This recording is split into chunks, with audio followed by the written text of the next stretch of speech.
नमस्कार, कैसे हो साथियों। स्वागत है आप सभी का। जिसका इंतजार था वो घड़ी जो वो पल जो है वो आ चुका है।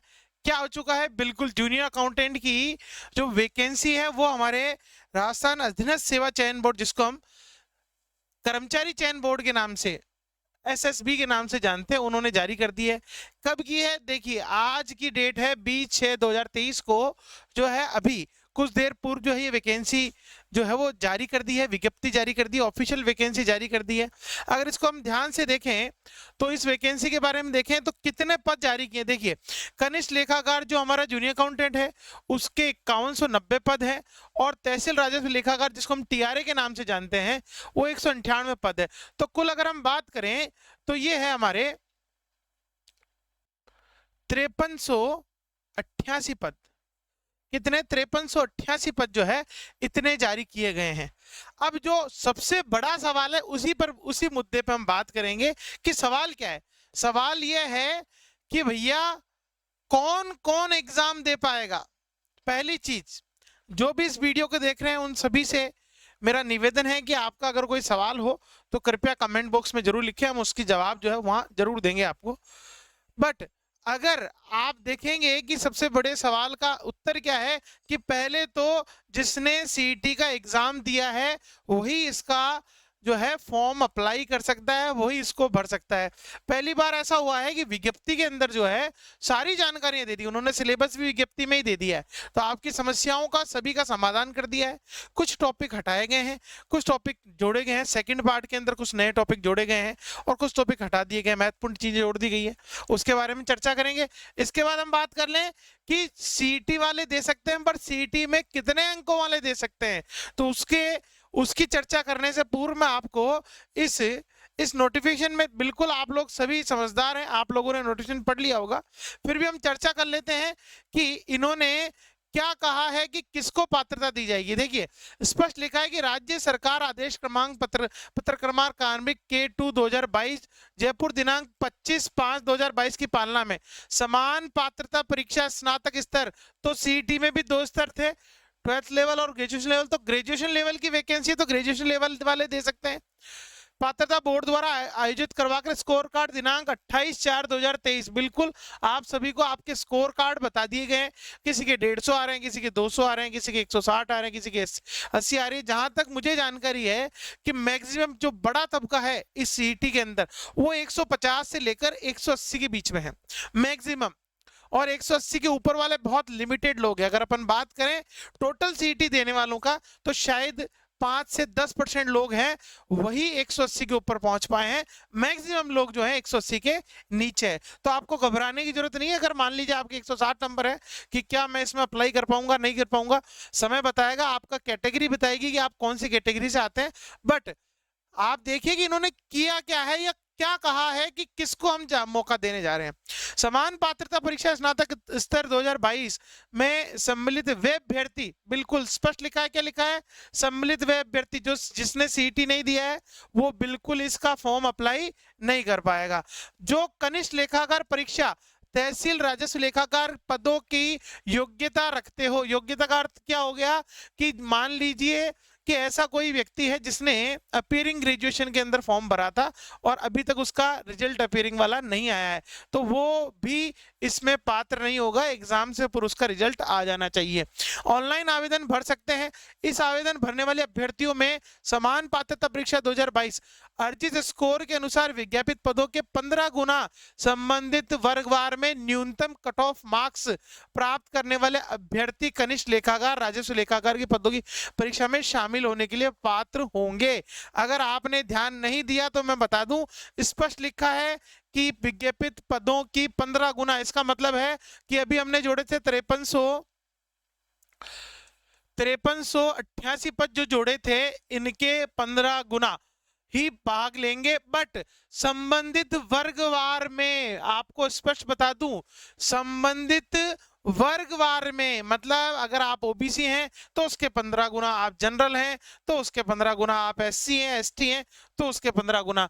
तो न्यूनतम कट ऑफ मार्क्स प्राप्त करने वाले अभ्यर्थी, मतलब आपके वर्ग में जो न्यूनतम कट ऑफ मार्क्स प्राप्त करेगा 15 गुना वाला व्यक्ति, वो इसके लिए अप्लाई कर सकता है। तो ऐसे अभ्यर्थी निराश नहीं होना है, जैसे कि अभी हाईकोर्ट के अंदर हुआ कि लास्ट में कोर्ट द्वारा मौका दे दिया गया, अभी उनका फैसला होना नहीं होना अलग चीज है, बट मौका उनको मिला है फॉर्म एग्जाम देने का। तो निश्चित रूप से आप अगर इस 15 गुना की कैटेगरी में आ रहे हो तो आप इसको अप्लाई कर सकते हो। चलिए बात करते हैं अभ्यर्थियों के द्वारा आवेदन करते समय नियुक्ति हेतु कनिष्ठ लेखाकार तहसील राजस्व पदों की प्राथमिकता देनी अनिवार्य है। ये बहुत महत्वपूर्ण है, याद रखिएगा, आपको प्राथमिकता देनी है। किसको? दो वैकेंसी है, अभी मैंने बताया, एक तो टीआरए है, एक अपना जूनियर अकाउंटेंट है। तो दोनों में से जो आपके लिए बेस्ट सुटेबल है उसकी आपको प्राथमिकता पहले भरनी है। एक तरफ बहुत बड़े पद है, 5190 पद है, एक तरफ 198 पद है। तो आपको ध्यान रखना है कि आप किसको प्राथमिकता देना चाहते हैं। आप जूनियर अकाउंटेंट को प्राथमिकता देना चाहते हैं, आप टीआरए को। पेपर आपको एक ही देना है, एग्जाम एक ही देना है, बट आपको क्या देना है? प्राथमिकता पहले देनी है। तो याद रखिएगा, प्राथमिकता आपको देनी है। बोर्ड द्वारा चयनित अभ्यर्थी को पदों का आवंटन श्रेणी मेरिट अभ्यर्थियों द्वारा भरी गई प्राथमिकता के आधार पर किया जाएगा। बिल्कुल, जब आपको ये नियुक्ति देंगे तो आपकी प्राथमिकता के आधार पर आपको देंगे। अतः अभ्यर्थी अपने ऑनलाइन आवेदन से पूर्व ध्यान पूर्वक पदों की प्राथमिकता भरे, इसके बाद प्राथमिक क्रम संशोधन स्वीकार नहीं किया जाएगा। इसका मतलब है कि जब आप फॉर्म अप्लाई कर रहे हैं तब आपको बहुत ध्यान पूर्वक है प्राथमिकता भरनी है। बाद में आपको संशोधन करवाने जाओगे तो बिल्कुल बोर्ड नहीं गिरेगा, स्पष्ट रूप से इन्होंने लिख दिया है। अब बात है कि ऑनलाइन प्रक्रिया, तो सबसे पहले बात करेंगे ऑनलाइन कहां से होगा। तो ये देखिए स्पष्ट लिखा है इन्होंने कि ऑनलाइन फॉर्म लिए जाएंगे और वही एसएसओ आईडी के माध्यम से हमें भरने हैं। इसके अलावा ऑनलाइन पोर्टल जो है इनका RMSSB जो इनकी साइट है वहां पर उपलब्ध है, वहां पर जाकर आप लॉगिन के उपरांत सिटीजन ऐप के अंदर, रिक्वायरमेंट पोर्टल के अंदर आप इसको भर सकते हैं। बस आपको इसमें एक काम करना है कि आपके सीईटी के जो रोल नंबर है, जो एप्लीकेशन नंबर है, वो उसके साथ अटैच करने हैं, बिल्कुल इसके साथ अटैच करने हैं, तभी आपको मौका दिया जाएगा और वहीं से तय हो जाएगा आपका कि आप उस 15 गुना में है या नहीं है। चलिए बढ़ते हैं आगे, देख लेते हैं आगे और क्या दिया है इन्होंने। चलिए बढ़ते हैं। एप्लीकेशन नंबर आपको दर्ज करना है, स्पष्ट लिखा है सीईटी के एप्लीकेशन नंबर आपको दर्ज करने हैं, और जो माता पिता के नाम वगैरह जो है ऑनलाइन संशोधन इन पे नहीं होगा। जो सीईटी में दर्ज की गई सूचना है उन्हीं को ये एज इट इज लेगा। आपको कोई नया जो है इसमें अमेंडमेंट या संशोधन प्रस्तुत नहीं कर सकते। एक बार पंजीकरण करना है, उसके बाद सुविधा का उपयोग नहीं ले सकते। एक बार ट्रांजैक्शन होगा, एक ही बार आपके पैसे जमा होंगे। बात कर लेते हैं आगे, तो पंजीयन शुल्क की बात कर लेते हैं। शुल्क भी इन्होंने बता दिया है। तो देखिए यहाँ पर जो हमारे जनरल के साथी हैं, उसके अतिरिक्त ओबीसी के साथी हैं, अतिरिक्त जो ईडब्ल्यूएस के साथी हैं, उनकी फीस रखी है 600 रुपए। कितनी रखी है? जनरल, ओबीसी, ईडब्ल्यूएस की 600। उसके बाद जो SC ST वाले हैं हमारे, या नॉन क्रिमिनल ओबीसी है, मतलब यहाँ तो क्रिमिनल आ गया, यहाँ नॉन क्रिमिनल ओबीसी है। अति पिछड़ा वर्ग, आर्थिक रूप से कमजोर वर्ग, अनुसूचित जनजाति आवेदकों के लिए 400 रुपए उन्होंने लिखी है। दिव्यांगजनों के लिए भी कितनी रखी है? 400 रुपए रखी है। तो ये हमारी फीस हो गई, मोटी मोटी फीस है, सबको पता है कितनी फीस है। फीस भरने के बाद दोबारा नहीं लौटाई जाएगी। उसके अतिरिक्त जो ओबीसी का क्राइटेरिया है, इन्होंने स्पष्ट रूप से 2.5 लाख रुपए इनकम इसमें बता दिया। आपको आय प्रमाण पत्र भी प्रस्तुत करना पड़ेगा। कब?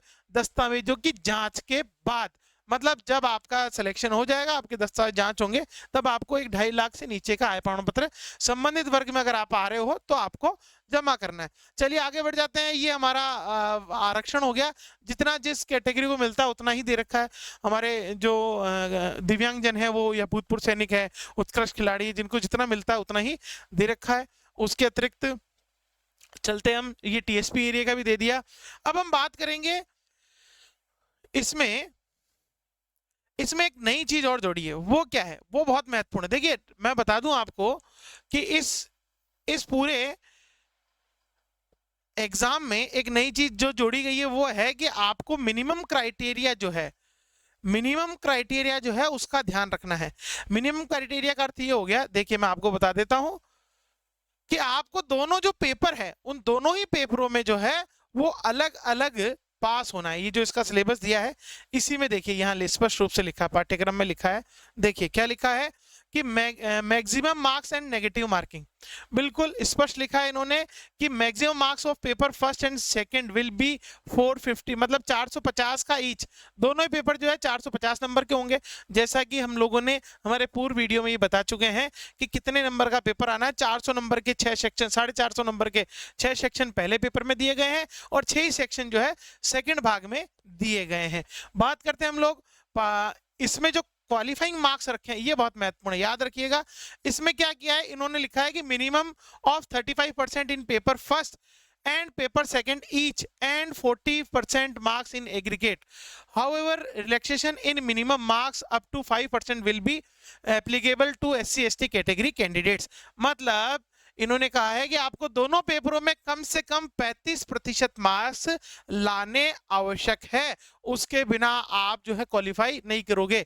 बिल्कुल निश्चित रूप से, जैसा अभी फर्स्ट ग्रेड में हुआ कि फर्स्ट पेपर में जो 40% मार्क्स लाने थे वो बहुत सारे लोग नहीं ले पाए, तो उसी को देखते हुए इन्होंने क्या किया है, 35% की जो है योग्यता रखी है कि कम से कम आपको प्रत्येक पेपर में 35% लाने हैं और उसके साथ ही दोनों पेपरों का जो एवरेज है वो 40% से ऊपर होना चाहिए, तभी आप अप्लाई या हम कहें आपका सिलेक्शन होने वाला है, अन्यथा नहीं होने वाला है। और 5% की छूट दी गई है, किसको दी गई है छूट, SC/ST कैंडिडेट को, उनको 5% की छूट दी गई है मिनिमम मार्क्स के अंदर। चलिए बढ़ते हैं, इसके अलावा इन्होंने क्या दिया है, इसके अलावा इन्होंने आपको सिलेबस दिया। अब हम बात कर लेते हैं कि फॉर्म जो है वो कब से कब तक भरे जाएंगे। फॉर्म्स की अगर बात कर लें तो देखिए, फॉर्म्स की अगर बात करें तो ये देखिए, आपको मैं दिखा देता हूं कब से कब तक अप्लाई होंगे। अब बात कर लेते हैं हम परीक्षा तिथि की। परीक्षा तिथि या परीक्षा का आयोजन, जैसा कि हमें पूर्व में पता है, अधीनस्थ बोर्ड द्वारा जो कैलेंडर जारी किया गया था उसमें स्पष्ट रूप से लिखा था कि जूनियर अकाउंटेंट TRA का जो एग्जाम है वो 17 सितंबर 2023 को आयोजित करवाया जाना है। निश्चित रूप से 17 सितंबर जो है इसकी जो हम अगले महीने की बात कर रहे हैं जुलाई, और उसके बाद जो है सितंबर जो आ रहा है, अगस्त सितंबर जो आ रहा है, उसी में इसका एग्जाम होना है। पर इन्होंने एक क्लोज और डाल दिया है कि बोर्ड के पास परीक्षा की दिनांक स्थान परिवर्तन करने का अधिकार सुरक्षित है। तो निश्चित रूप से अगर समय कम होगा तो निश्चित रूप से बोर्ड द्वारा जो है इसको बढ़ाया जा सकता है। तो जो तैयारी करने की सोच रहे हैं, वैसे तो 3 महीने का लगभग समय है, ये पर्याप्त मानता हूं मैं। फिर भी अगर आप देखें कि इन्होंने ये लाइन जो डाली है कि बोर्ड के पास दिनांक व स्थान परिवर्तन करने का जो है अधिकार है, तो इसका मतलब ये है कि वो अपना टाइम जो है बढ़ा भी सकते हैं। तो याद रखिएगा, निश्चित नहीं है कि 17 ये संभावित तिथि है, यहाँ स्पष्ट लिखा है, क्या लिखा है, परीक्षा संभावित। तो ये संभावित तिथि है, संभावित तिथि में आगे भी पूर्व में भी जो है परिवर्तन होते आए हैं, तो इसमें भी परिवर्तन हो सकता है, तो याद रखिएगा। फिर हम बात कर लें कि कब से कब तक है, तो मैं आपको बता दूं, तो हम बात कर लेते हैं आवेदन की तिथि की, कि कब से कब तक। देखिए स्पष्ट रूप से इन्होंने लिखा है कि 27 जून 2023 से प्रारंभ होंगे और 26 जुलाई 2023 तक फॉर्म भरे जाएंगे। बिल्कुल निश्चित रूप से 1 महीना दिया है, ये आने वाली 27 जून से प्रारंभ हो जाएंगे और यही आने वाली अगली जो हमारे जुलाई महीने की 26 तारीख है, उसको ये रात्रि 11:59 मतलब 12 बजे पहले आपको फॉर्म अप्लाई कर देना है, उसकी जो है फीस आपको जमा करा देनी है। तो ये तो हो गया हमारा महत्वपूर्ण चीजें, जो आप जिसकी जानकारी बहुत महत्वपूर्ण है। इसके अतिरिक्त हम आपको बता देते हैं, इसके अतिरिक्त जो है आपको हम बता देते हैं कि इसकी परीक्षा का पैटर्न क्या रहने वाला है। ये देखिए पैटर्न बता देता हूं आपको मैं।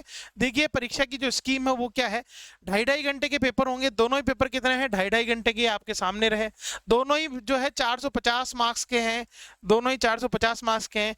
6 पार्ट दोनों ही पोर्शन में दिए गए हैं और 25 प्रश्न जो है प्रत्येक पोर्शन से पूछे जाएंगे। कुल एक पोर्शन में 150 अंक है।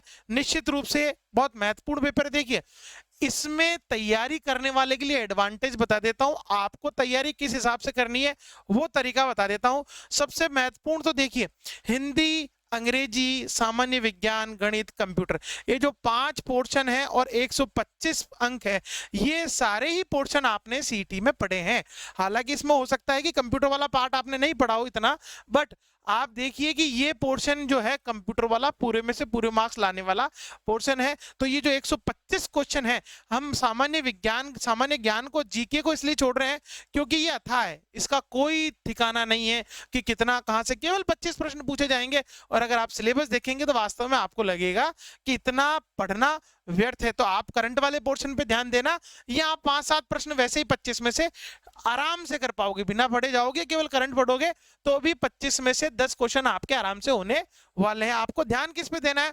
आपको ध्यान देना अंग्रेजी पे, आपको ध्यान देना हिंदी पे, आपको ध्यान देना गणित में। गणित बहुत ईजी है, बहुत लिमिटेड टॉपिक है, बहुत सारे टॉपिक नहीं है, बहुत लिमिटेड टॉपिक है। आपको ध्यान देना कंप्यूटर पे, आपको ध्यान देना है सामान्य विज्ञान पर, और यही आपको दिलाएंगे सिलेक्शन। क्यों? क्योंकि देखिए, इसकी मेरिट की बात कर लूं तो पिछली बार जो 2016 वाला जो पेपर था उसकी मेरिट गई थी लगभग 60% के आसपास, 60% से ऊपर गई। तो मिनिमम आपको 60% तो बनाना ही है। जब 2016 में 60 गई तो इस बार तो बढ़ेगी, बट इस बार आपको यह है कि इसमें भीड़ नहीं है, इतनी बहुत ज्यादा भीड़ नहीं है। दूसरी बात आपको बता दूं कि इसका जो दूसरा पोर्शन है बहुत महत्वपूर्ण है। ये वाले जो 25 अंक है, ये वाले 25 अंक आप जो है बिल्कुल आराम से का अर्थ यह है कि बिना किसी समस्या के इन 25 अंकों को आप प्राप्त कर सकते हैं।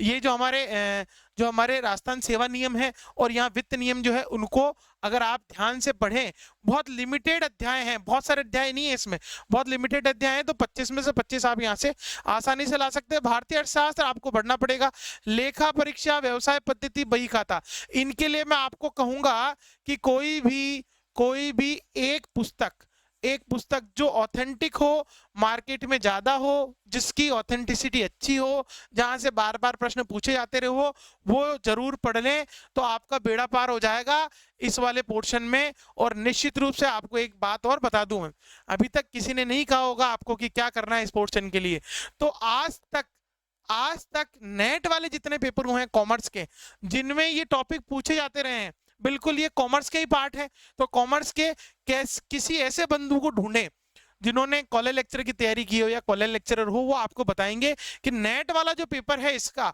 उसमें से बहुत सारे प्रश्न यहाँ उठकर आने वाले हैं, एज इट इज आने वाले हैं। तो पुराने जो प्रश्न पत्र है, बही खाते से रिलेटेड, लेखा परीक्षा, व्यवसाय अध्ययन से रिलेटेड, इकोनॉमिक्स से रिलेटेड, इंडियन इकोनॉमिक्स से रिलेटेड, आप मान के चलिए एज इट इज प्रश्न आपको देखने को मिलेंगे इस एग्जाम में।